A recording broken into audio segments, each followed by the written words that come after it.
Inquire all those questions you've always wanted to know. Ask Katie anything. Hey everybody, welcome back to another episode of Ask Katie Anything. I am your host and licensed marriage and family therapist, Katie Morton. And if you are new, welcome.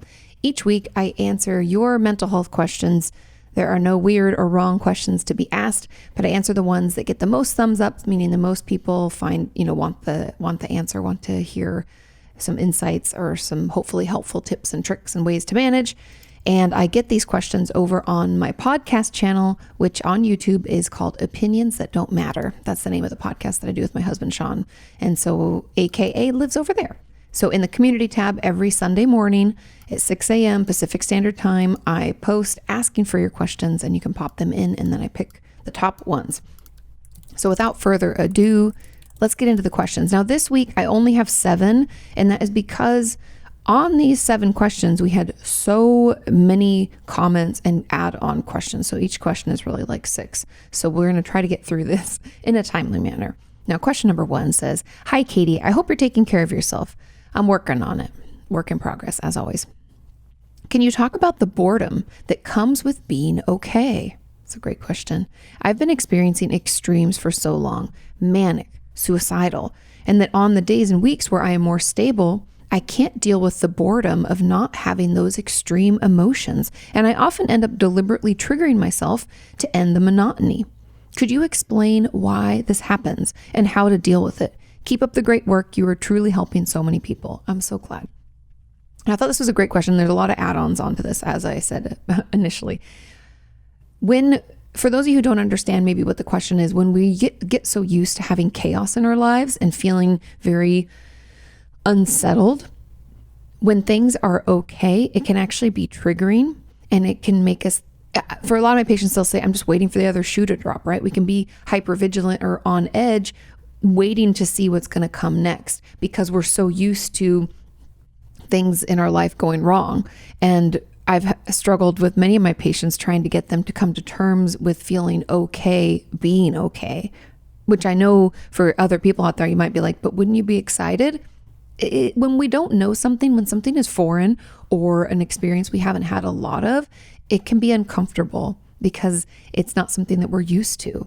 And so the question here is just talking about the boredom and how do you deal with it? Now, honestly, the best way, and this comes from actually advice that I received from my own therapist, is to acknowledge the discomfort and allow it to happen anyways. Because a lot of when we're trying to change behaviors, the main reason it's difficult is because we're used to or accustomed to the way we used to do it. Even if it was unhealthy and super toxic, we know what to expect, right? It's almost like, if I'm used to relationships going poorly, when one goes well, I'm like, wait a minute, what's the catch? I don't trust it, right? Because I always assume it's going to be the one thing that I'm used to or the one thing that I'm expecting. Does that make sense? And so we can do things like sabotage, meaning we can pick fights with people. If this is relationship based, we can pick fights with people until they act in the way that we're expecting them to, which honestly we see a lot online where people will poke at people and keep calling them a certain name or saying that something happened until that person erupts and acts in a way that maybe seems like what they were already saying that person is. And they're like, ha, I caught you. And you're like, no, you just instigated a scenario. You just sabotaged. You just created something that you swore already existed even when it didn't. And we can do that to ourselves because we're used to things being uncomfortable or really drama filled, or we never know what to expect. Life feels chaotic. And in the chaos, we find comfort because, again, it's just what we're used to. And so the way to stop it is because I could talk about this and I feel like I'm talking in circles, so let's get more focused, is to recognize we're doing it, which you've already done. But for those of you who haven't, start paying attention to when we start to do things in order to create the chaos. Is this a text that is sent? Is this an action that we take in our home or in our life or at work? Do we set ourselves up for failure? Meaning, we know our boss is already riding us at work and we purposely don't get up on time and drag our feet and end up running late and then getting chewed out. You know what I mean? What are we doing that's causing us more upset and more drama or more chaos. If we can recognize those early symptoms, track it back. Sometimes it's easiest to look at the last time we did it and see if we can see the symptoms from there. A lot of times that's easier than in the moment because we can feel like we have no decision to make. It's more just an impulse to sabotage or to create chaos. And so we can look back at that last example that we have in our life and try to figure out when we started to feel bored and when we started to create the chaos as a result of that boredom. And if we can find some red flags, it might be that we feel on edge. Our anxiety might go up because we're not distracted with the chaos. So many of my patients and even my viewers will tell me that when there's no chaos, it's almost like they don't know what to do with themselves, and it makes them more anxious because there's no distraction. So that discomfort starts to build from the essentially nothing going wrong. And in that discomfort, we lash out, which will then cause the chaos that we were already hoping for / expecting. And then we feel comfortable again, right? And so if we can just recognize maybe when we feel our anxiety maybe peak, maybe that's the red flag. Maybe it's when we find ourselves filled with urges to do things we know aren't healthy. Those thoughts just keep floating into our brain, right? Maybe that's the red flag. I don't know. Maybe it's different than that. Maybe it's when we find ourselves like binge watching Netflix or zoning out in other ways, distracting with maybe we watch more reality TV show. I had a patient once who, in order to kind of wean her off of her own drama in her life, she would try to tap into like reality TV drama as a way to like get that fix without creating it. So those are just some of the things that I've seen and some of the things I've heard, and hopefully that maybe helps you see the patterns or the red flags for you, because the sooner we can recognize that it's happening, maybe we're able to identify that boredom feeling. It's some kinds of, I don't know, for some people it's very difficult, for some of us not. So if it's easy, maybe that's your first clue. And the best way to manage it is to acknowledge what comes up for you. I know this answer sucks, but there's no magic way to like, oh, do this instead. I mean, you can do opposite action, which if you don't know in DBT or dialectical behavior therapy, opposite action means my impulse tells me to sabotage, but instead I'm going to thoughtfully respond, or I'm going to be more conscious about how I interact, or, we just do the opposite of what that impulse tells us. Now, is it hard? Yes. Is it effective? Yes. So that's one way that we can just, not do it, like flip the script, not do that thing. But for me, when I was changing unhealthy behaviors in my life, it was recognizing that comfortable is not good, which I know sounds weird, but doing things that are comfortable is only going to lead to the same result. And since I don't want that result, this is what I would remind myself. I'd be like, if I keep doing this, I'm going to keep getting the same result. And that's not what I want. I actually want something better. I'm sick of this type of relationship. I need to get out of this. And so because mine was specific to relationships, is I'd be the people pleaser, and it had been friendships and romantic relationships where I was doing all the work and there was no shared anything. And then it became toxic for me. So recognizing that, I would say, you don't want that. And then I would force myself to think back, be like, remember on an old relationship that didn't go well. I'd be like, remember that didn't work out. You want something different. So what are you going to do? And I would do, I'd be like, nope, we're going to sit with it. It's okay. Discomfort's actually healthy. And if it got to be too much, I would distract. I would journal. I would also go for walks. I would call a friend, a healthy friend. I would clean or organize my apartment. At the time I was in Santa Monica on 5th Street. I would do all of those types of things. And so finding some coping skills or ways to distract is helpful too, but allowing yourself to sit with it and recognizing that this change that you're making, even though it doesn't feel good now, is good. Does that make sense? So those are some tips and tools. Now, a comment on this that I would like to add to this question. So I have complex PTSD, and it is so challenging at times to make the next right choice.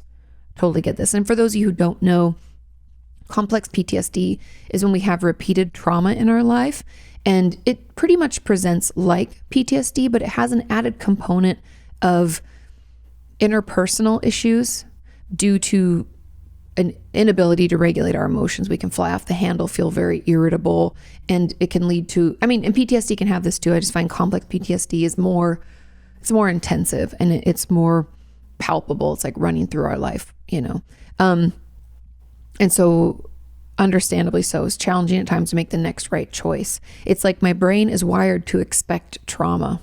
So I tend to engage in self-destructive behavior when things seem to be going well. I find this urgent need to self-injure or engage in other things that are harmful, either psychologically or physically. I feel like I have nothing important to say or to give if I'm not in crisis. Interesting. Being kind and self-compassionate is extremely difficult and tends to increase urges.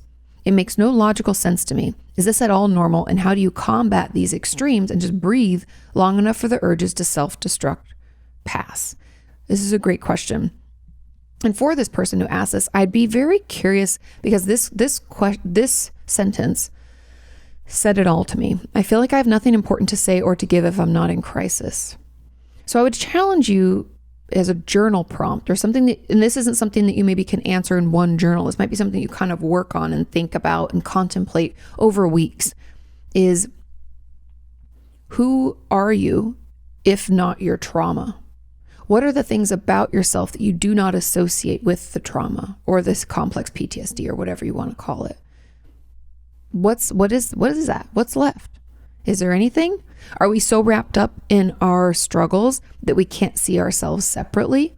Because that's kind of what I feel is happening here, is that you're not important or valid or even someone that someone would want to hear if it's not a crisis, which could be part of that, what I just said, like how you define yourself or who you are. And if you don't have the answer, don't worry. I'm going to get into other options because I know trauma can also cause us to not think very highly of ourselves. That shame spiral it can get us sucked into, right? We might not have a good sense of self as a result of that. And so of course we might not think anything is valid unless we're in crisis.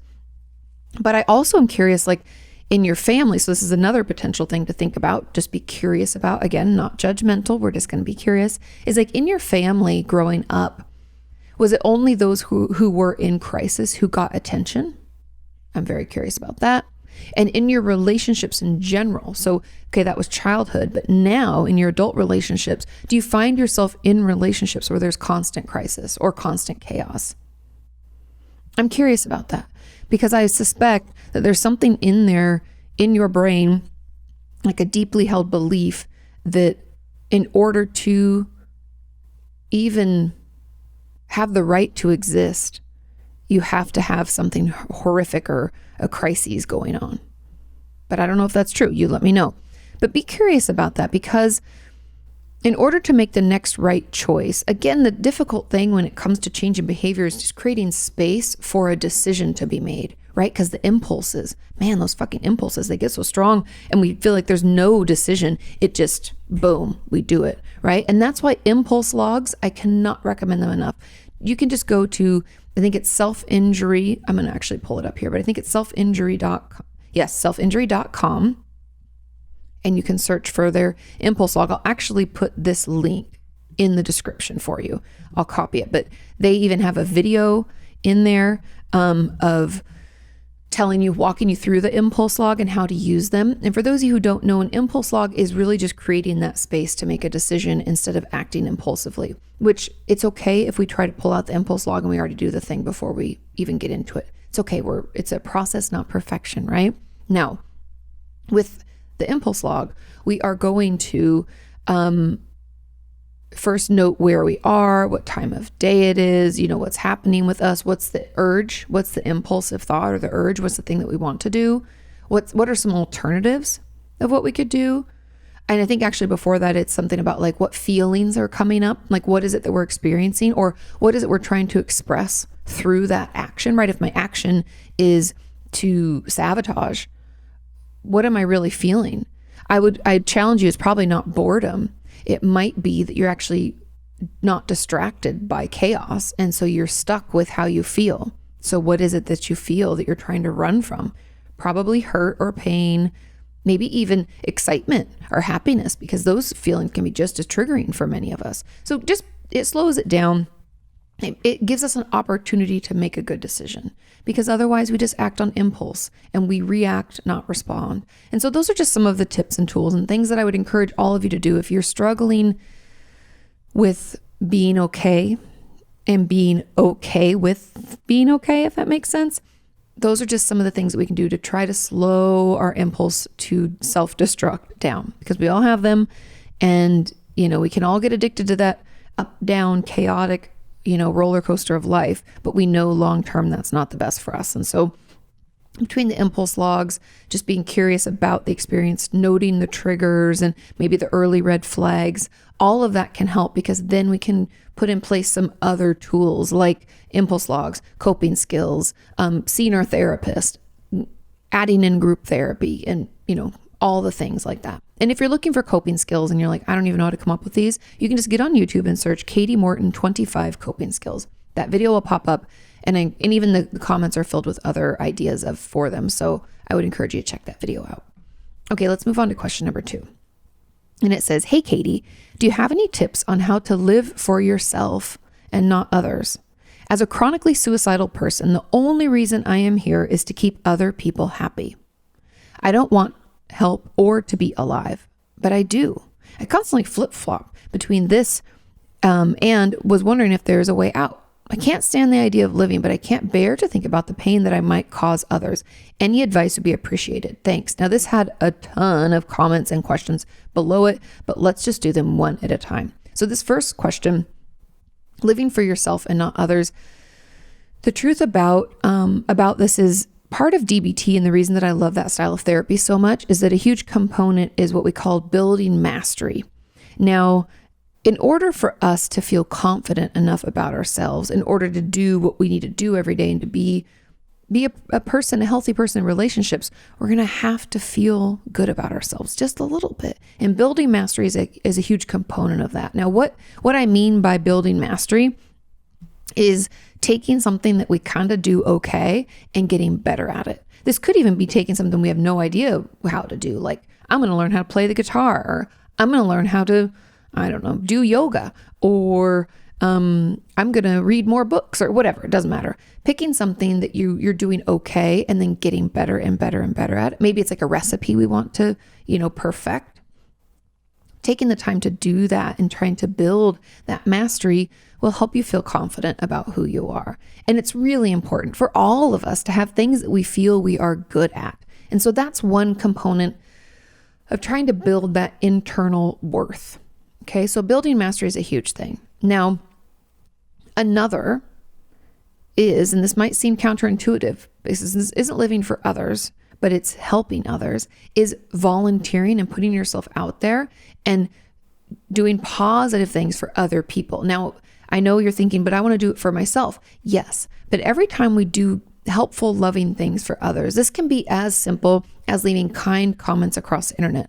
I do that on days when I'm feeling really terrible, because it just makes me feel good to know that I could possibly maybe brighten someone's day. And so I'll go in these, swings of doing that for a period of time, and then maybe I take a break, right? But that's one easy way to put positive out there, because you'll get just as much good feeling back from it.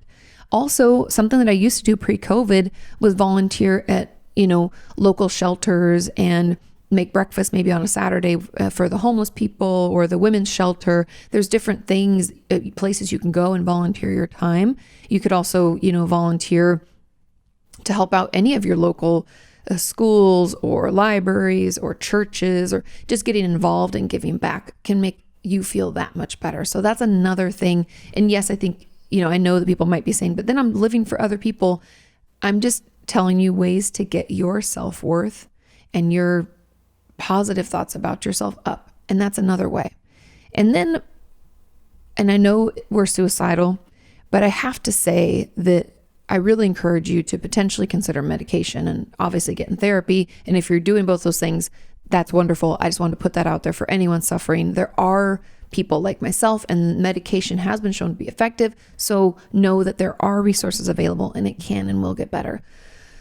And so then the last little tip that I will give is to notice your thoughts and to check your facts on said thoughts. So the way that things work is we have thoughts come and go all the time in our brain, but it's the ones that we react to, meaning we have feelings about those thoughts. A thought comes in and we're like, oh my God, I'm such a bad person. Why would I even think that? Or, let's say the thought is something nasty about myself, like I'm such a lazy, stupid piece of shit.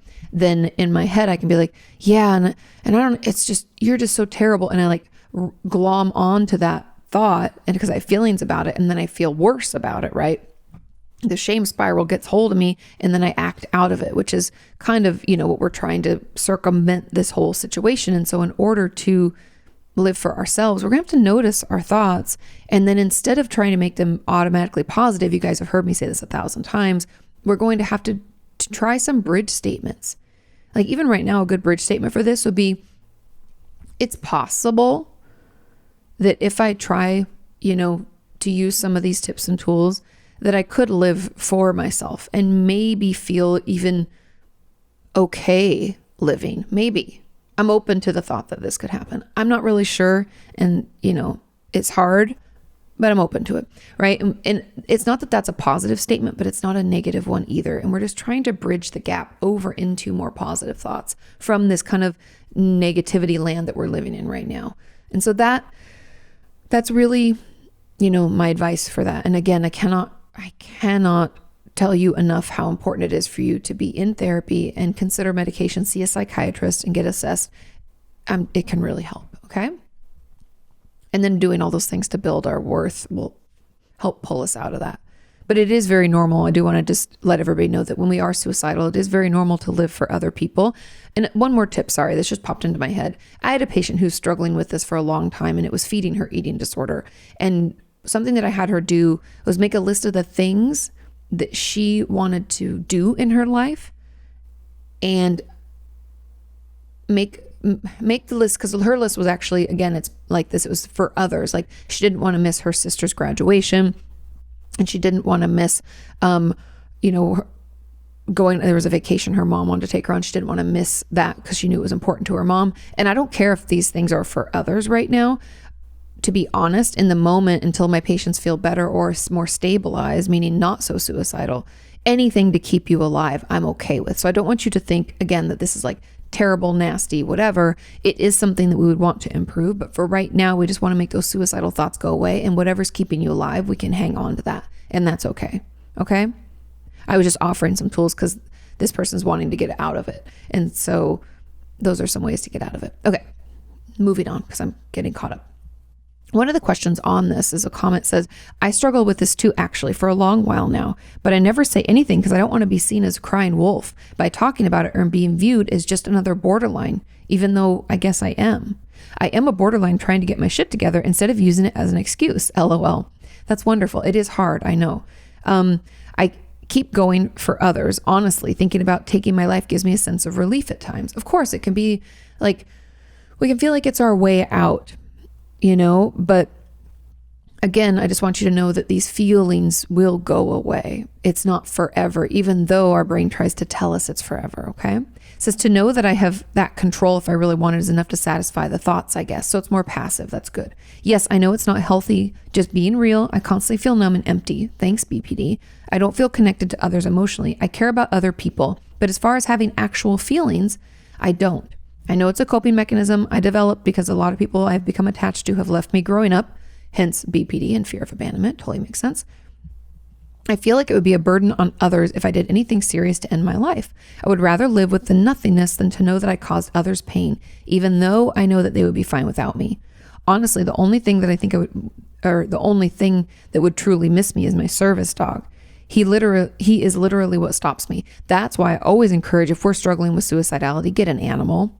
They rely on you, and that can help get us up and out. It's good for my depressed patients. It's good for my suicidal patients. It's good for all of us. Even though sometimes I think he would be fine too. I feel like he's given me so much that I owe it to him. And that's mainly just like a comment, but I wanted to read it because I thought it was, a lot of people said, yeah, me too. That really makes sense. And having an animal is really helpful. And it's something that I encourage my patients to get when they're really struggling, because again, they count on you and we don't want anything bad to happen to them. And so if you're out there and you're having a tough time, maybe, foster a dog for a little while, or a kitty cat. Someone asked, why do we think like this? Now, the reason that we think like this is because when we're feeling hopeless, because I think the one thing about suicidal thoughts that people who haven't had them don't really understand is just the extreme darkness of it. Like if we're struggling with suicidality, we can't see our way out. There is no light at the end of the tunnel. Everything about our thoughts and our belief system around our life right now, due to our depression/suicidal thoughts, is that it's never going to get better. It's very black and white. Everything is horrible. I'm horrible. There's no room for gray. There's no room for any positive thoughts. It just snuffs them out. Even if they try to bring it, it snuffs them out quickly. And so that hopelessness that it's never going to get better is just overwhelming. And so that's why a lot of us will think, oh, it just gives me some sense of relief to know that I could get out if I wanted to. Now, I know for those of us who haven't had suicide thoughts, you're thinking that's so extreme, but you have to understand the pain that comes with that hopelessness, because it feels like there's no relief. But I'm here to tell you that it does pass. And with proper treatment, it will pass more quickly. And so please, please, please, if you are out there and you are struggling with any of these thoughts, please call the suicide hotline, call your therapist, text a friend. You can get text crisis text line 741-741. Just text hello. They're there to support. Please reach out, because it does get better. And the reason that we think like this and the reason our brain gets this way is really because it's lacking in serotonin and dopamine and norepinephrine. And from what I've read, and I'm sure there's more information out there because I can't read all research articles, but from what I've read, we don't really know why certain people become suicidal and others don't. We do know there is a correlation to family, meaning like a genetic component, which we know with all mental illnesses, that having someone in our immediate family who struggled with the same thing, it just makes us more predisposed. But it doesn't mean that we're going to experience it. It just means we could, right? And because we feel so hopeless and helpless, it can be easier for us to think about others, right? Because we don't have any self-worth. We don't think that we're worth anything. Hence that hopeless feeling, right? Everything's horrible. I'm horrible. We have no room for positive thoughts. We can look out at someone else in our life who we love, and we can be like, I don't want to cause them pain because it would just make me even a shittier person, right? And that sometimes is the only little light that we can find. And like I said, if we're really struggling and we don't have that much support, I'll take it. That's okay. It's okay to want to live for someone else, because it's in your recovery from these suicidal thoughts and depression that we can muster up some sense of self, some love and compassion for yourself and all you've been through, so that you can start to appreciate yourself more and know that, you should stay alive because you're important and you're valuable and people love you. But when we're in the midst of it, we just can't see that, There's another question that says, how do you cope with having a suicidal mother? My mother's been chronically depressed for what feels like my whole life, and it's been really hard on my entire family. She used to have emotional breakdowns in front of me and my siblings, and even told us she would probably kill herself if we didn't support her more with the chores. What? Is that emotional parentification? That's emotional abuse, actually. It's far better now, but I still feel like these are not things a parent is supposed to share with their children. 100%, your mother has no boundaries, and that is not healthy behavior at all. I notice that whenever she's stressed out and shares it with me, it stresses me out too and overwhelms me emotionally. Of course it does. And when that happens, I just want to leave the situation as soon as possible. Is that reaction normal? 100%. First of all, you do not have to be a dumpster for your mother, meaning you don't have to be a receptacle in which she can dump all of her emotional pain into. That's what a therapist is for, not a child, especially not a child. And not even a partner, really. It's best for a therapist, but at the very least, if it was like your dad or whoever, if she's in a relationship with someone, that would be an equal relationship where they're both adults and, they can decide what they're willing to listen to or not. But you're removing yourself from the situation and getting away is 100% normal, and I would encourage it more. If your mother tries to do this, if she tries to have an emotional breakdown, saying she's going to kill herself, I give you full permission to say something. If you don't even have to say something, but something you could say is, Mom, you don't have to do this in order to get us to do things. This actually isn't really helpful, and I don't think it's really appropriate. Or when she starts doing this, you just walk away. I give you full permission to just walk away. That's emotional abuse. It's that manipulation. I wouldn't be surprised if your mother isn't struggling with her own, I don't want to diagnose her, but anything from narcissism to untreated borderline. Because the thing that people don't understand is, if people can have a diagnosis. People can be narcissists and have borderline personality disorder, have, depression, anxiety, any number of diagnoses. But if they're at least aware and doing their best to try to manage the symptoms, most likely it won't affect us on the outside. Maybe once in a while we'll get in arguments that we maybe shouldn't, or we feel like, they said something hurtful, we said something hurtful, but things will happen because it's life. But your mother, it doesn't sound like, is even acknowledging her own issues, getting any support, and instead is pulling you all into this horrible shit spiral of chaos, and it's abuse. And so that's why holding boundaries around what you're going to allow her to say to you, how you're going to, well, and it's not even like what she can say to you, it's what you're going to allow yourself to absorb, meaning she can say whatever she wants. We can't control her, but we can walk away. We can remove ourselves from the situation. When she's throwing a fit, we can just walk out of there. And we can also hold up boundaries around how often we're going to even see her. I mean, I don't know if you live at home. I would assume you maybe do.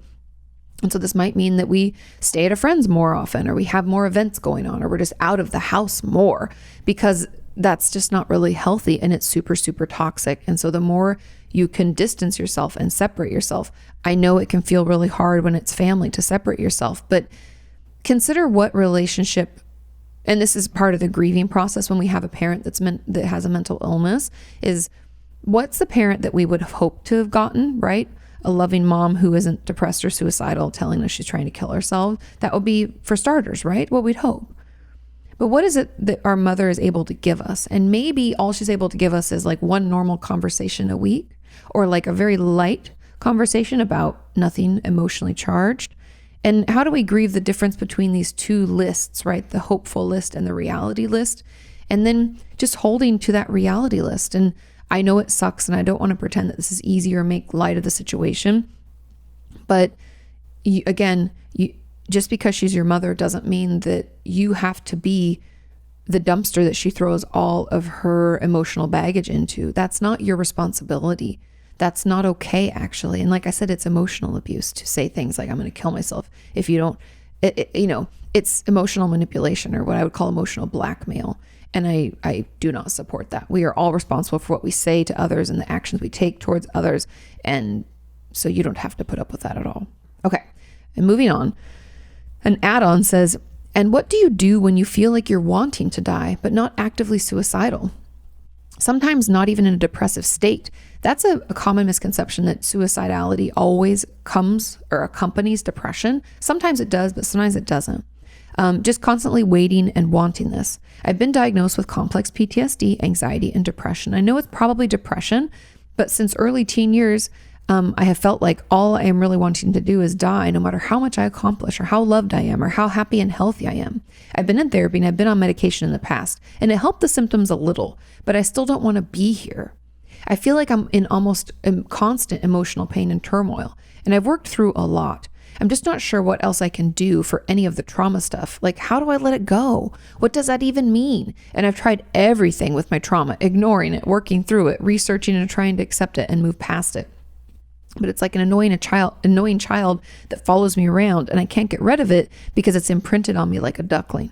So how do I let go? I just hate this feeling. I hate feeling this way, and I want to feel like life isn't just full of wanting to die.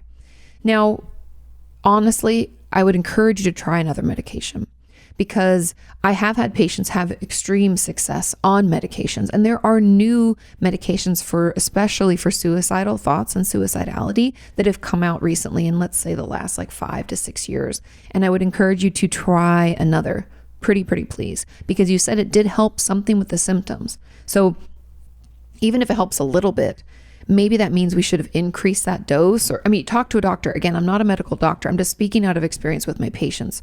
And it may mean that they need to add something on to it or whatever. You have to talk to your doctor, talk to your psychiatrist, but I encourage you, pretty please, go back in and try medication again, and you said you've been in therapy and been on medication.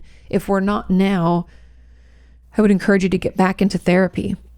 And therapy I would actually encourage you to look for is kind of what I would call alternatives, meaning I don't think because it sounds like you've talked through it, and talk therapy only works for, I think it's because 65% of us it doesn't work for. So 35% of people find full, I don't know if you want to call it full remission of their symptoms, but they feel better after going through talk therapy for PTSD. However, the other 65% of us do not.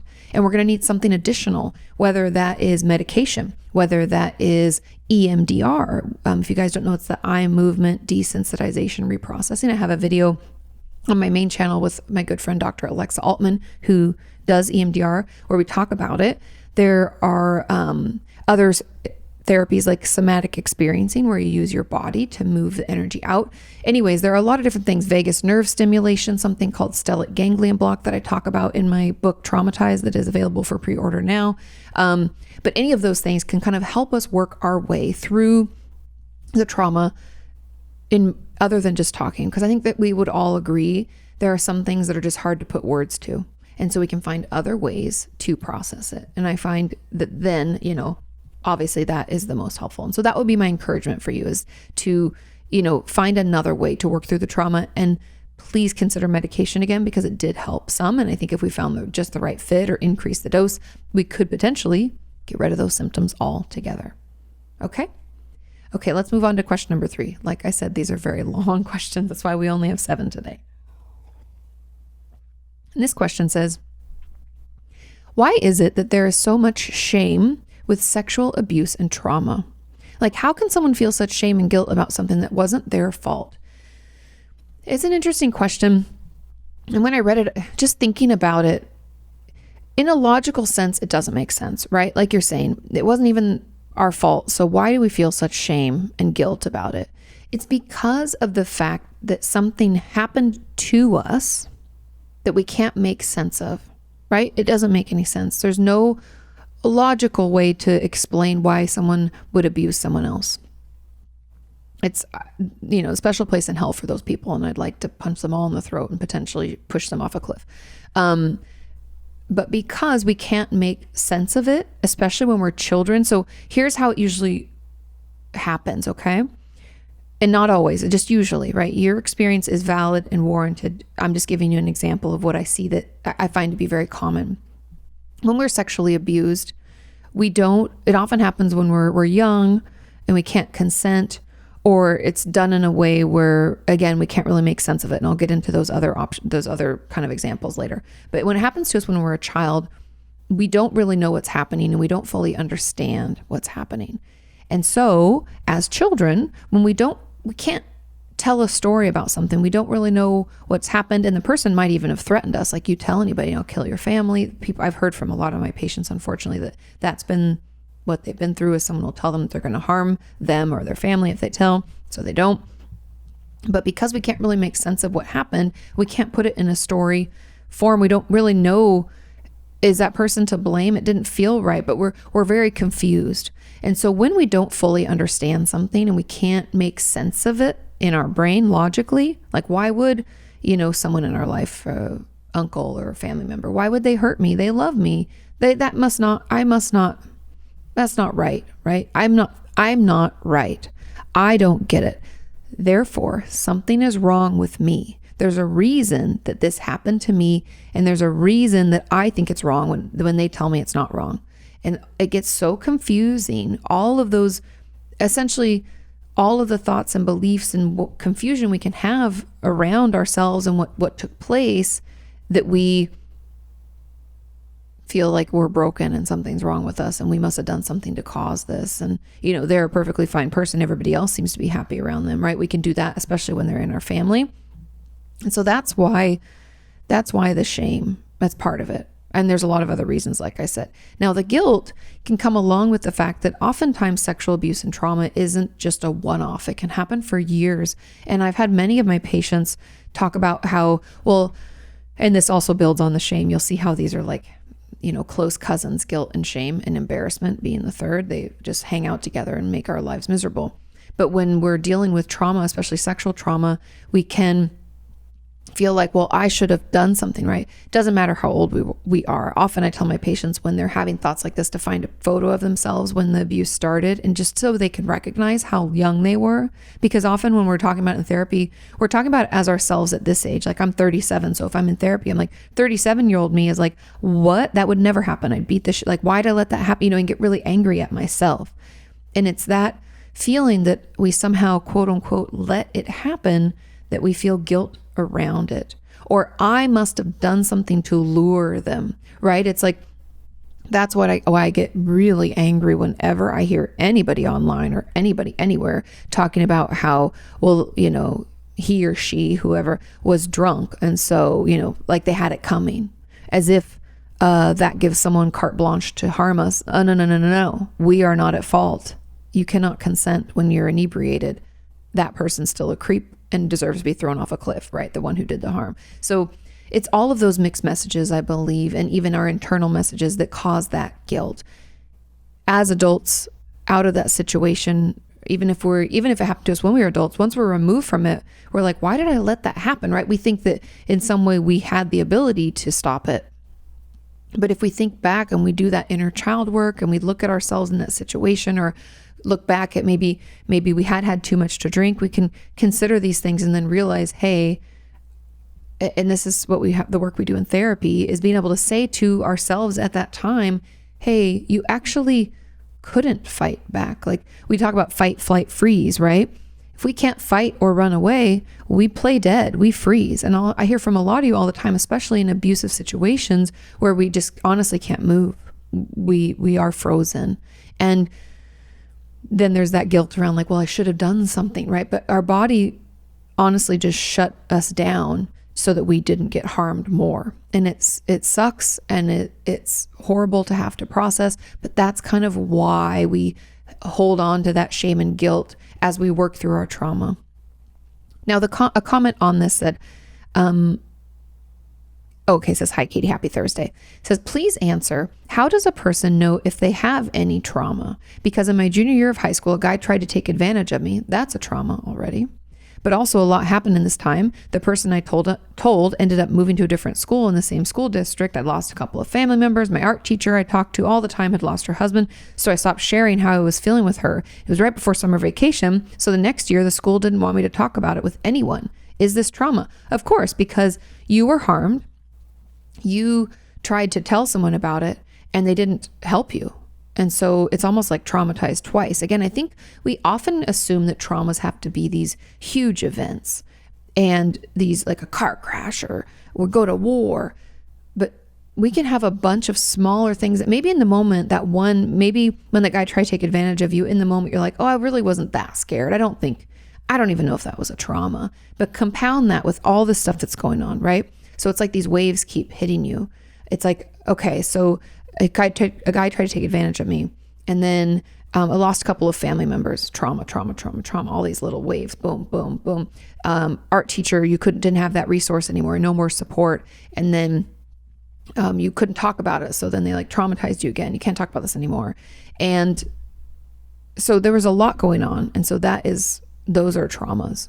And honestly, the main way to tell if we are traumatized is if we ever feared for our own life or safety or the life and safety of someone else. Now that's a rough definition, but in my book, like I was saying, Traumatized, that's available for pre-order now, but it comes out September 7th.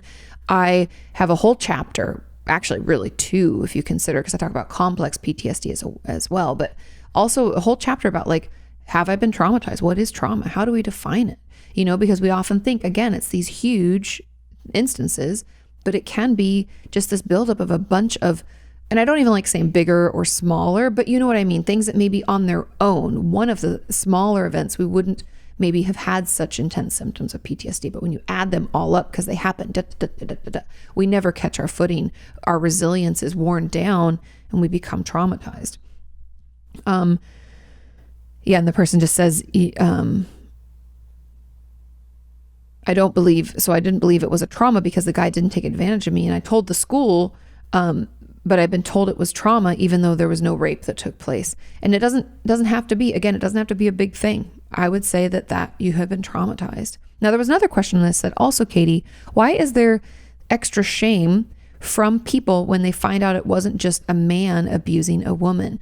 Unfortunately, in our society, a lot of people assume that women cannot be abusers. And I'm here, unfortunately, to tell you that they can. And it's not just females who are sexually abused. Men are sexually abused all the time. I've had many patients over the years, unfortunately, who were abused, men that were abused by women or women that were abused by women. I think it's just the way that we tend to talk about it. Again, it's one of those things. It's almost like people assume eating disorders are anorexic people. That's only one of many eating disorders, and they come in all shapes and sizes. But we perpetuate these narratives because we talk about them, in media and online over and over.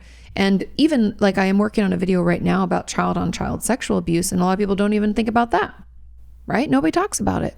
And so anyways, I really think that because it's not talked about enough, it's like compounding shame, because we're like, not only did this horrible thing happen to me, right? But then we're like, but I must be really messed up because it doesn't even fall into this scenario that people assume.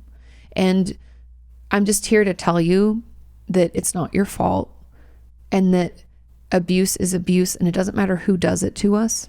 It's still abuse, and your feelings are valid, and you are worthy of getting help and support. I know that doesn't make it better. I know that doesn't make that shame feeling go away, but I just want you to know I hear you. I see you. It's real. Trust me. I hear it from you. I've seen it in my office. I know that it exists that way, and I will do my best to talk about it more so that people know that abuse isn't just a man abusing a woman. It happens, unfortunately, it doesn't discriminate, right? And then the final question says, it happened more than once with more than one person, and I think it's all my fault and that I caused it somehow. How can I get over that feeling and belief? And this is what I was talking about at the beginning, how when things can happen repeatedly, and if we have complex PTSD, there can be multiple perpetrators or people who harmed us, abusers. And so it can be hard for us to not feel like it's our fault. And I actually have a whole chapter in my book just about why, because I've heard from a lot of my patients, and I giggle because one of my patients said, what am I, just a fly trap for abusers? Like, why does this keep happening to me? And then she'd been married in an abusive relationship that way. And she's like, are you fucking kidding me? Right? It feels like God's playing a sick joke. And the truth about this is that, unfortunately, when we are abused at a young age, especially, it can cause us a lot of shame. And that shame, if you don't know the difference between guilt and shame is the belief that something is inherently wrong with you, like I'm broken in some way. That's what shame tells us. Guilt is I did something that was wrong. Does that make sense? And embarrassment is I can't believe I did that thing, or so shame is more, it's deeper, because it erodes at our own sense of self and who we believe we are, because we think something's inherently wrong. And so if that happens at a young age, we find that we can start to not be able to trust ourselves because those things happen to us, right? Let's say it was my neighbor growing up who abused me, and let's say she was my babysitter. But I kept going back because that's where I had to go to get babysat, and it just kept happening to me. And so as I get older, and let's say, thank God, the abuse stops after a year or two or something, I can feel like, well, I don't have a good compass to make good decisions, so I can't trust myself. So instead of trusting myself, I'm going to trust what other people are doing. I'm going to let other people make decisions, which is very, very common for those of us who've been abused, because we're like, I can't make good decisions, right? I did that. So instead, I'll let other people, and we can really struggle to properly assess our environment and people in our environment. And because we're used to potentially very harmful, toxic people and behaviors, maybe we grew up in a very abusive household, that feels really comfortable. Remember back to what I was talking about in the previous questions about that being uncomfortable isn't going to be what we're going to go to automatically, right? Until we've been in therapy and we can recognize that discomfort is actually healthier than what's comfortable. And so until we can recognize that, and again, bringing up a photo of us at the age when the abuse happened can help. It can help us see, especially as adults. Even if I was looking at 20-year-old me, I'd be like, oh my God, she's a baby. It's like, I never feel older than when I go to a college campus and I'm like, oh my God, you guys are children, because I still think I'm that age in my brain somewhere. So, but when I'm around people that age, I'm like, holy fuck, I'm not that age, you know? I'm like, Jesus. So think about that and do some of that work. And I think being able to recognize that pattern and why we don't trust ourselves and why we allow other people to make decisions that impact us, and how difficult it can be for us to be in healthy situations, like why we almost fight against that or sabotage or prefer to be in unhealthy ones. All of that compounded is why, you know, it can happen repeatedly, and it can cause us to think it's our fault when it's actually just the patterns of behavior that were placed upon us whenever that abuse happened, whenever it started. And it makes it impossible for us to feel like we can trust ourselves. Does that make sense? I hope that helps. And the way you get over that feeling and belief is truly to do the work in therapy. And a lot of it's going to be that inner child work. Now, I know you guys hate that, but I promise you it's super helpful. Again, it's in my book, obviously, and it's toward the end. The second half of Traumatize is obviously all about help and recovery and building resilience and how we can do that. And I talk about overcoming this and pulling ourselves out of the shame spiral, because you can. And the inner child work is really, again, getting that photo out if you can, but writing letters to our child, you know, being the one that would rescue them or the one that could offer some support, some insight. You know, you're going to be okay. I know it feels like it won't get better. Some of it's just being the parent that we never had as a child. And doing that can sometimes release us from this like spiral that we're caught in. If that, I don't know if this is making sense, but I hope that makes sense. Okay. And it's hard work. I don't want anybody to think it's super easy, but trust me, it'll be worth it. You're worth it. It does get better, but finding a trauma-informed therapist or trauma specialist is ideal, because they will have different modalities, meaning different types of therapy they can offer to get you to a place where you feel better. Now, moving on to question number 4. It says, hi, Katie. This is a great question. Do therapists sometimes provoke their clients into transference? My therapist says things like, if you were my daughter, I would care how you felt and listen to what you have to say. And it makes me angry because she is not my mom, so it's irrelevant. I've heard from your videos a bit about transference, but it seems like it's something that happens that people don't want or has to be worked through, not something to try for. Is it strange that my therapist does this? What reasons would there be for saying things like this? Is she trying to make me mad? Okay. I don't say stuff like this, and I'm sure there'll be therapists out there that disagree with me, but I do not think this is very healthy or helpful. Like you said, it's irrelevant. What would be more helpful what I've done with my patients, for example, in this scenario, if I'm taking this sentence, like if you were my daughter, I would care about, and listen and all this stuff. I would say instead, if you had a child, how would you want to interact with them? And how do you think you would have dealt with this? So I'm not going to put myself in that parent role, because again, like you said, she's provoking transference. And I think I don't believe it's done maliciously. Like, I don't think she's trying to make you mad. I think sometimes therapists let their guard down. Maybe they're overworked. Maybe they're not taking care of their own mental health and seeing their own therapist, and overstep, because this feels like a big overstep where she's crossing a boundary and causing upset in you, right? Because by placing, as a therapist, by placing myself in what I would call the rescue mode, the rescuer, right? I'm like your white knight coming in to save the day. If I place myself in that parental or rescuer mode, then our relationship is different now. And it's not up to me to rescue, it's up to you to rescue you. And so by doing that, I think it's because she probably cares and wants you to know that she cares, but there are healthier, more therapeutic ways to do that. And I believe it was, hopefully, we're going to hope for the best, right? And believe in the good in people. I would hope that it was just a misstep. But I think it is fair to have a conversation with your therapist about this, and saying something to the effect of like, when you say that, like, if I was your daughter, I find that really triggering. And I feel like it's triggering transference. I don't want to treat you like my mom. I don't find that helpful.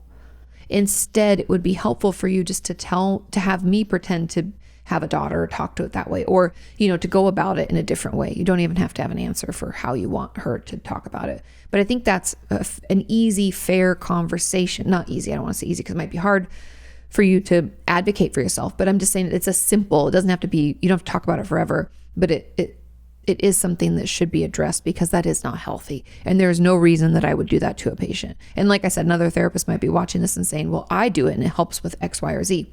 Good for you. I would encourage you to leave that in the comments and explain why, because I just cannot see a reason for doing this and any way that this would possibly be helpful for my patients. And you are correct. If transference does come up, because it almost always does, it's important to call it out, recognize what it is, and talk through it. Meaning, I'm not going to continue to allow you to treat me like your mother or your father or whatever, but I'm going to acknowledge that it seems like you're taking out your frustration with your mom on me, let's say. How does it feel to be able to say that and not have me react? We're going to try to work through it, try to understand where it's coming from. We can even do role playing therapeutically. So you can talk to me as your mom, and then I can try to help you put verbiage to what you need to say. Maybe there's other things you can do, but to trigger it like this just feels very unhealthy and very not therapeutic. And I feel like it's an overstep of a boundary, which can harm the therapeutic relationship. So in a way, yeah, I would bring it up and talk about it because I cannot see a reason for doing that. I think there are other therapeutic tools to use that would get you to the place that I assume she's trying to get you to, which is like, recognizing that maybe your mom isn't very loving or emotionally supportive. What are some ways, that you would have liked to have that, maybe like healing that, doing that inner child work, like recognizing the things that you wished your mom could give to you and how can you give that to yourself? There are other ways to get to that same result. Okay, let's move on to question number 5. It says, hey, Katie, I was wondering why it is so hard to accept trauma. Recently, I realized I was sexually abused as a child, and I keep trying to justify my father's actions. I keep telling myself I'm just being dramatic or that my father didn't mean it that way. Even when it is very obvious that I was physically and emotionally abused as well, I still try to make it seem lesser. Is there a reason why I keep doing this, and how do I stop? Thank you so much. So the interesting thing about this, it is very common, first of all. And the reason it's hard to accept, again, is because of that shame and guilt and embarrassment that comes swirling in with a trauma, like with PTSD. Meaning that when we feel like something's wrong with us, right? Shame. And we feel like we did something maybe to cause it, guilt. And sexual-based abuse can feel very embarrassing, right? I can't believe I even participated in that, right? Or even for many of my patients and viewers have told me, sometimes when we're sexually abused, we can have an orgasm. Again, that's a physiological reaction. That's not one that we have control over, unfortunately. And that can feel gross, and then we can be embarrassed about it, and it can lead more shame. What's wrong with me? I'm broken inside. And so we can like spiral in with these 3 things: shame, guilt, embarrassment, over and over, and think, because we're all blaming ourselves, that the perpetrator, the one who harmed us, is not to blame. It's I take the blame, which is not correct, but it's because we feel all that shame and guilt and embarrassment. Does that make sense?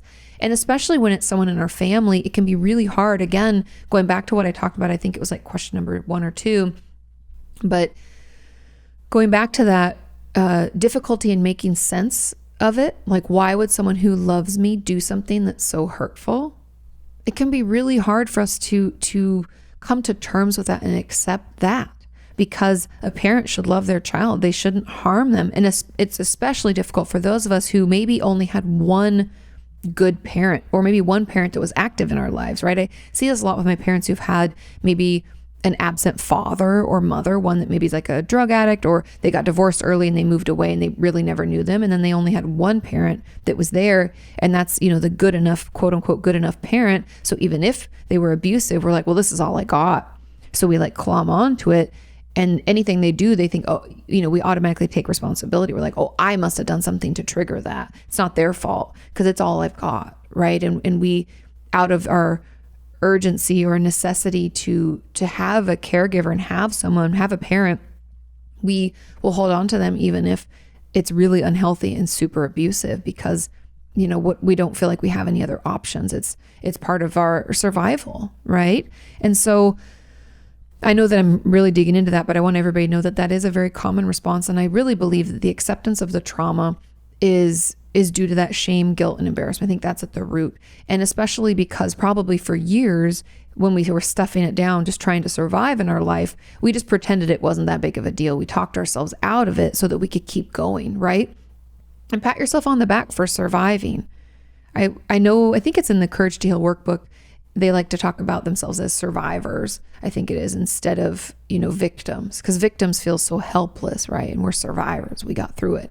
And so you're a survivor, and all of that, what we're now trying to fight back against, did have a place to assist us. It was helpful at that time, but now it's not. And it takes time. The acceptance process can be slow, but it's okay. Give yourself a moment, recognizing maybe it might even be some of the grief of having an abusive father that we have to acknowledge, right? That we're sad that relationship was what it was. It's hard for us to imagine that a father would want to hurt their child. Again, it's that inner child work. I believe looking at a photo of yourself at that age and imagining, like processing it and thinking about what happened. And at that point, you might be able to accept that was abuse. I was hurt. There was nothing I could do, right? Sometimes we'll have those aha moments. We might not, but I'm just saying the more we continue trying to at least acknowledge, even though we might fight back, you have that thought like, oh, my dad didn't mean it that way. I would encourage you to fight back a little bit. Can we check a fact there? Can we say, but it happened repeatedly and it was the same. So he had to have meant it that way. What other way could he have meant it? Challenge those thoughts a little bit, because again, it's our old way of thinking that got us through to help us survive, but now it's getting in the way and it's a hindrance. And so if we can just acknowledge it for what it is, start challenging it a little bit as much as we can tolerate, and then again, doing the inner child work will be extremely healing. And I cannot recommend the Courage to Heal workbook enough. And I have the link, it's in my Amazon store, and I have the link in the description. So if you want to purchase it there, you can. Okay, now there's a comment on this and it says, that is so interesting to me. I experienced the opposite because I always wish the things were worse for me. I'm wondering why that happens. Why do some trauma survivors, particularly those who've experienced emotional neglect, tend to think their trauma wasn't bad enough and have a desire to make things worse? Especially with emotional abuse or emotional neglect, because the wounds aren't physical. We can't see them. Nothing was actually done physically to us, right? We weren't touched. We weren't punched. There wasn't anything that happened. We can feel like we're making it up, that we're making it into more than it was, because again, the evidence is emotional. It's almost the same reason that there's a stigma with mental illness, because you can't see it. It's not like a broken bone. You don't see the bone coming out of their leg and you're like, oh, we should fix that. Instead, it's all in our brain and you can't see it. And people, want to pretend that it's not that big of a deal. And so it's just unfortunately kind of part of that. And because we didn't have the bumps and bruises and the physical ramifications of having someone actually do something physically to us, we can feel like our abuse is lesser than. But I'm here to tell you that there is no rating scale or ranking when it comes to abuse. They're all horribly, horribly painful. They all cause PTSD symptoms and they all are worthy of treatment. And it's just part of that shame. It's part of that guilt. It's part of that embarrassment. It's part of what comes along, unfortunately, with abuse. We feel like something's wrong with us, right? I'm making it up. It's my fault. We take ownership over it as a way to kind of help us try to make sense of what happened, even though it doesn't make sense when we're younger. And it's hard to let go of that narrative when we get older. And that's why working with a trauma specialist will be really healing. And so really, in a way, it's like our brain tries to tell us, oh, if it was worse, then this would be warranted. It's that old way of thinking that's not helpful anymore. It's hindering you. And so again, checking those facts, not allowing that thought to hang around and be correct without double checking it. But it's really, I believe it's again linked to that shame, embarrassment, and guilt. Now this other person says, I'm not sure if what happened to me was actually child sexual abuse, and says trigger warning for some detailed description. It says, when I was between 14 and 16, my mom and I used to regularly watch a TV show together laying in her bed. During that time, she would often masturbate under the covers. Now, I'm not going to read any more, just so that if it hurts anybody or is bothersome. But they're asking, would you consider this behavior to be inappropriate or even slightly sexually abusive? 100%. That is completely inappropriate conduct. There is no reason that you would want to, and this person said it in there, she never touched her inappropriately, but that is inappropriate. It's the same as I would say to, I unfortunately had a girl I went to school with when I was younger. Her mom and her shared a bedroom, and she would have sex with boyfriends with my friend in the room. That's horribly abusive. Also, watching porn with your children around is sexual abuse. I think so often we assume there has to be contact that has to be made in order for it to be considered abuse. And I'm here to tell you that is not true. It is sexually inappropriate behavior. And again, the question the person asked, why would you want to do that with your daughter there next to you? That is very inappropriate. And I wouldn't be surprised if your mom was abused also. That's just very inappropriate sexual conduct. And it's sexual abuse because a child is present. So I just don't know why somebody would want to do that in the presence of their own daughter. Now I avoid watching TV with her and stop coming into her bedroom to say goodnight. I would too.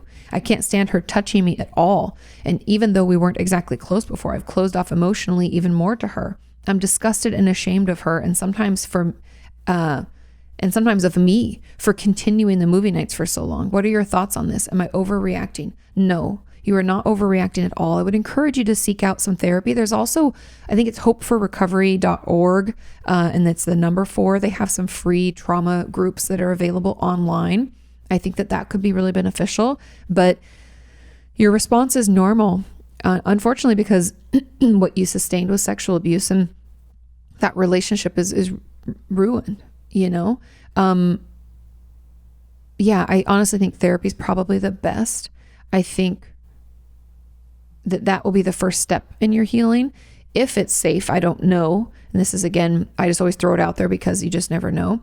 It could be healthy or healing, maybe not, for you to talk to your mom about it in therapy if she would come. Because again, like I said, it's a very bizarre behavior, something I could never imagine doing around a child ever.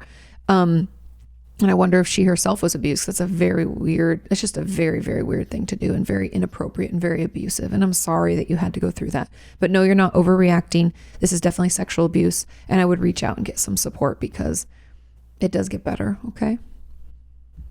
Let's move on to question number 6. It says, "Hi, Katie. I was wondering if you have any advice on how to discuss past sexual trauma in therapy. Do you really have to share and relive all the details in order to heal? Not always. I don't think I can say all those things out loud. I've come to realize that I was abused and repeatedly raped by an ex-boyfriend. Everything is so uncomfortable. I've started talking through it with my therapist in generic terms.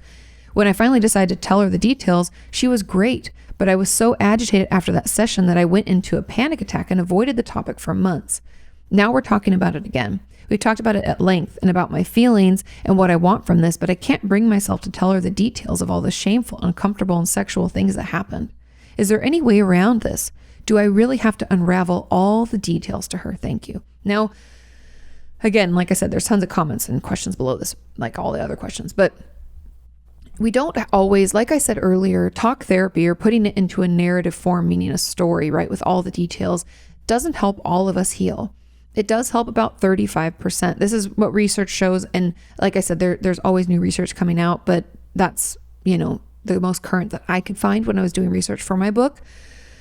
So what that tells us is that 65% of us are going to need something else. Now, this could be EMDR. Again, we will have to kind of go through what happened, but you might find quicker healing with less details. And there's also somatic experience. There's also things like vagus nerve stimulation or stellate ganglion block. There's all these alternatives. Again, talk to a doctor. I'm not a doctor. But I do not believe that you always have to unravel all the details, and nor do you have to do it, even if you come to a time when you feel okay doing it. It doesn't have to happen right now. You do the best that you can. I find it sometimes the most helpful, and you could mention this to your therapist, to start out with a trauma timeline of when the trauma first, like your first memory of trauma, and when did that happen, and briefly like what it was. It could be like, even as a kid, it could be like parents got divorced and had to move schools. Okay.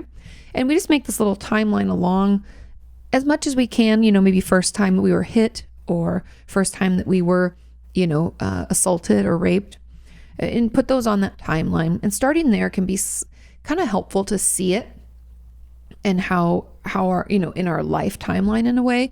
And then from there, we can kind of move into the story of each trauma, and you can at that time decide how much detail you are able to offer. Again, the most important part of trauma work, and my Monday video with Alexa, we talk about this. The most important part of trauma work is our ability to stay present while we do it, meaning we don't want to dissociate or become emotionally overwhelmed and thrown into a panic attack or something like that, because then we can't reprocess. So just go at the pace that you are able. You can tell your therapist, I don't know if I'm be able to share all the details. I'll do my best. So at least she knows that there is information missing, right? And if or when you feel able to share, you can. Okay. Now, another question on this says, also, what should I do when my invalidation of my own feelings regarding my childhood sexual abuse is getting in the way of telling my therapist about it? I've recently started telling my therapist that something happened that wasn't okay, and that I never thought something like that would happen to me. I'm anxious that my therapist will say or think that she thought something worse had happened and that it wasn't that bad when I finally tell her everything. I'm aware that these worries stem from my own invalidation, and she will probably be understanding, yes, as she has always been in the past, but I just can't shake off the feeling that something like this is going to happen. I already tried journaling about the worst case, best case, and most likely scenario, but it really isn't helping. Are we able to talk back to it? Because I think it might be more of a fact-checking situation here, where in order for us to kind of move out of this, we can't do worst case, best case and all that, because we need to challenge the thoughts themselves. And so I would encourage you to, when you say, like, because you're allowing these thoughts to live in your brain and they're growing friends and getting bigger and stronger, and we need to take away their oxygen. And the way that we take away their oxygen is to disprove them. So it sounds like you've told her some things in the past and she's done well. She's been supportive. Let's write that shit down. Let's write down this false thought of, I'm going to tell her and she's going to say she thought it was something worse, which I can't imagine her ever doing. I can't imagine any therapist doing that. And then below, we'll write our facts. No, I told her about this and she was supportive. Nope, I mentioned this difficult thing and she was validating. From the beginning, she's been super supportive, right? What are your facts? I would guess you don't have any facts to support that thought.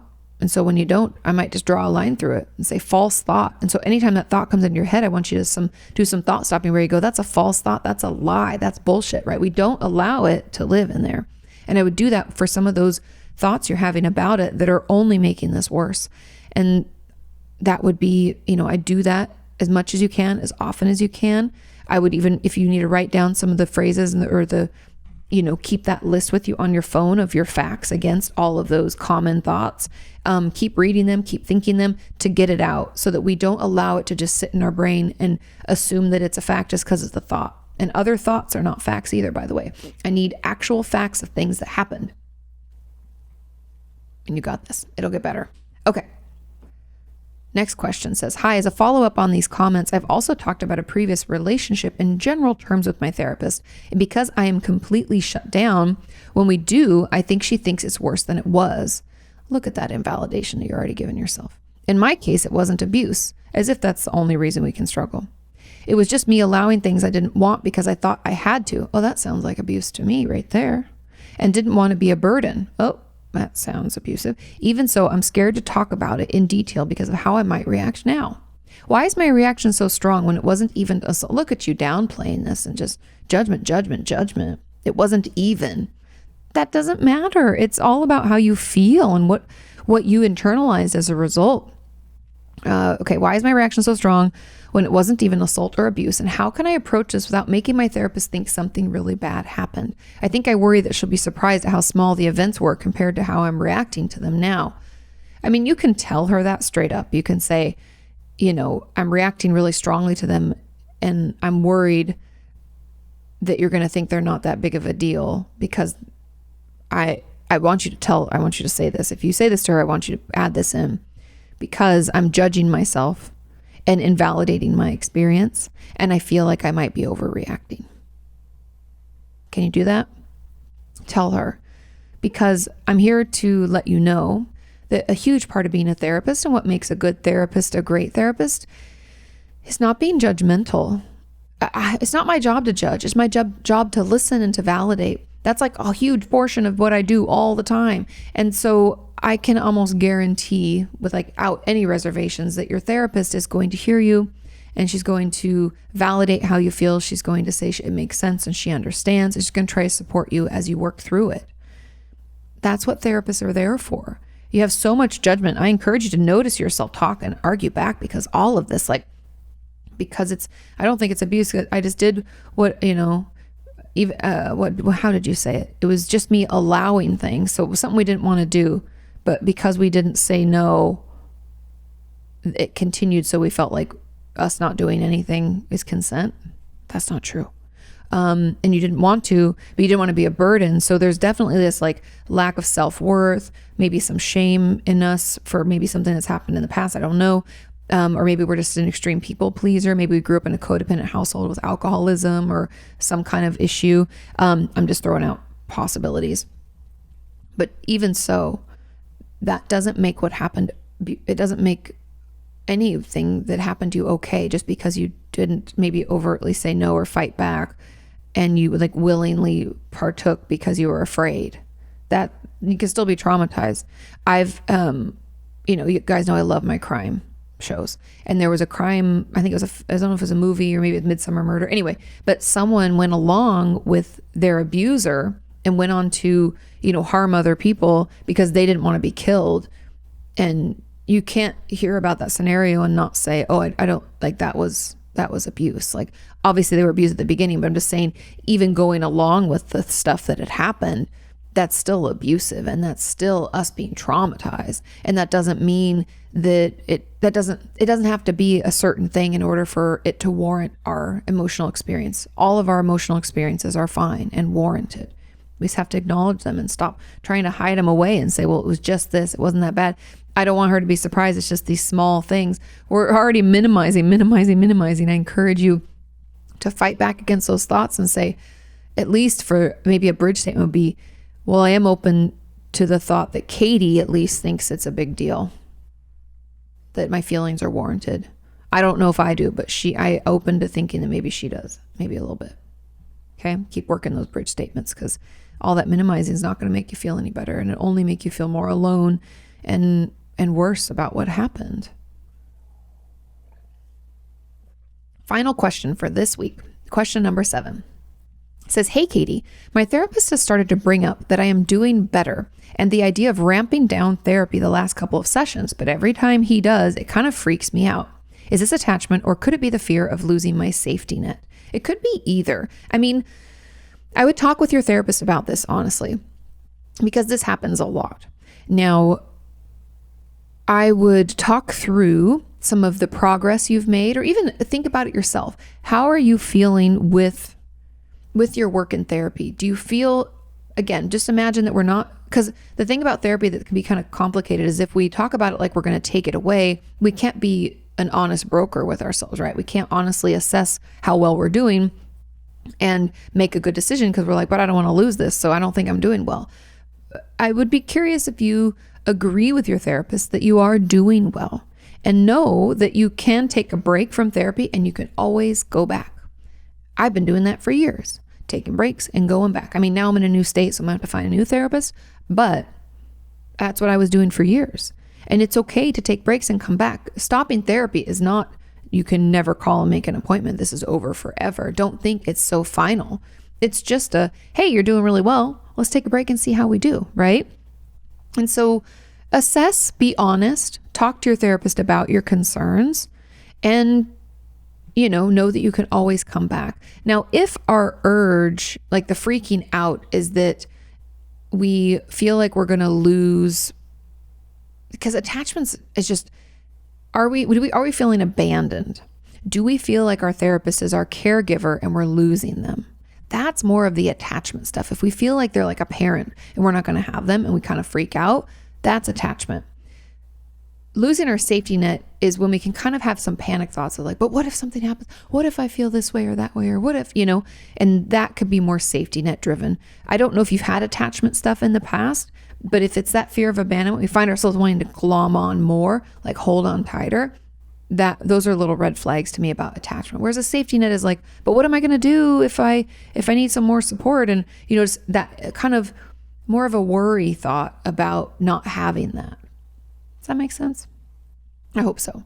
Now, an add-on question to this is, my therapist is close to retirement age, and it scares me to think of him telling me that he's retiring. I've been with him off and on for about 2 or 3 years, I think. I've been through 6 other therapists before him with no great luck, but I've made good progress. He does DBT and works on a sliding scale, and no one else in my area will take my insurance. And they've called around. Gotcha. And I actually feel like he understands, so the thought of losing him terrifies me. Talk about it. Ask. It's okay to ask. Are you considering retiring anytime soon? Therapists, like when Sean and I were even considering moving, I had to start talking to my patients about it. Now, I would assume he hasn't said anything, but you're thinking that he's gonna retire. But I have therapists and psychiatrists I've been working with forever, and they're still working in their 70s and 80s. So I'm not saying that that's necessarily his plan, but a lot of people still keep some office hours because they just love what they do. So talk about it. Ask. It's okay. You clearly have found someone that really works for you, and it was hard to find that. It's very fair to ask. And also just keep in mind that when we do retire or when we do leave, like when I left my practice to come to Texas, you refer people out to what you feel is a good fit because you know them well, right? And some of my patients didn't go with the people that I referred them to, but most of them did, 90%.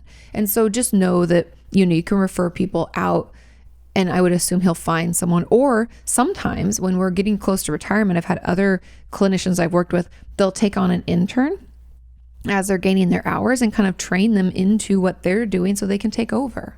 That can happen too. So there are options, but please talk to your therapist about it.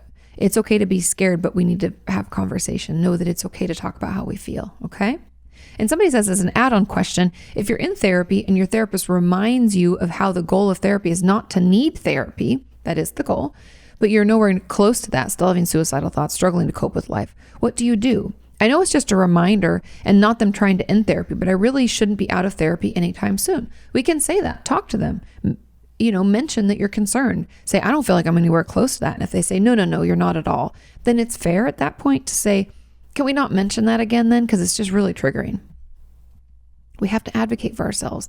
Your therapist might not even know that it's an upsetting thing to say. It is the goal. And I actually appreciate and very much love that they, have the same thoughts that I do about therapy, but we don't want to say it if it's upsetting, and they just maybe don't know that it is. So let them know. Tell them that, that's bothersome. And this one says, in another add-on, what if you're so scared of losing your therapist that you struggle to even let them know that you're doing better with what you originally came to work on? Is this attachment stuff? Sounds like it might be. Feeling like an abandoned little kid without her? Enough reason to stay in therapy and figure it out? Even though the symptoms of my depression have gone down a lot, the crippling fear of losing my therapist is so painful. Yes, tell them about it. Tell them this is happening. It's very much attachment based, but it is something to try to work on and process through in therapy. Again, trying to understand where it's coming from and trying to heal, maybe do some inner child work, or maybe heal from a trauma in your past when you were a child. There's a lot of work to be had there. And just because your depression is better doesn't mean that everything is fixed. Sometimes, like I've talked about, this tree of symptoms, sometimes when we resolve one of the symptoms, it only leads us closer to a bigger branch where we're like, oh my God, I didn't realize that was also going on. Right. And so, it could be that. And it's important that we at least let them know that we're experiencing this, because the more they know, the better. Okay, another related question says, as my therapist is leaving the practice, my mom asked how much longer I need therapy. I think I still need to be in therapy, as I still have quite a few things that I'm struggling with, including self-harm urges and suicidal ideation. And I also just love therapy and view it as self-care, but I think my parents are just ready for me to move on. I don't care what your parents are ready for. Are you ready for it? Sounds like you're not. So I would tell them that you're not, and that's okay. Says, my mom's said she doesn't want me to become too attached to therapy and that I should use support in my life other than my therapist. That helps somewhat. I even talk about this in my first book, Are You Okay?, about how sometimes it's the blind leading the blind. We can only get so much support from friends and family. There is a reason that therapists, psychiatrists, psychologists, counselors exist, and we should utilize that. says, I'd like to do both. Is this okay? Yes, this is okay. I would tell your parents that you still need therapy, that things are improving, but you're not all the way better, and that you need that support. I would just push back. It's completely okay. Because frankly, I love your parents. I don't care what they need or want. They're not you. They don't really know what's going on with you. That's why you're in therapy. And yes, other support, I would tell them like other support is helpful, but it's not as, what's the word I'm looking for? It's like not as structured and it's not as helpful because a lot of times people don't know. They didn't go to school for years and work in the field for years. You know, there's only so much they can offer. Again, it's the blind leading the blind. So I would say that to them. And yes, it's okay to need therapy. You are completely warranted in that feeling. That's it, you guys. That's our last question. Like I said, we only did 7 this week because we had so many add-on questions, but I hope you found that helpful. A ton of trauma-based things, a lot of suicidal stuff and therapy stuff. Just wonderful, wonderful questions. I want to thank you all for being such a wonderful community, wonderful people, and all of your love and support over the years. I really appreciate it. Have a wonderful rest of your week, and I will see you next time. Bye. You can ask her why breakups suck or why you've hit a plateau.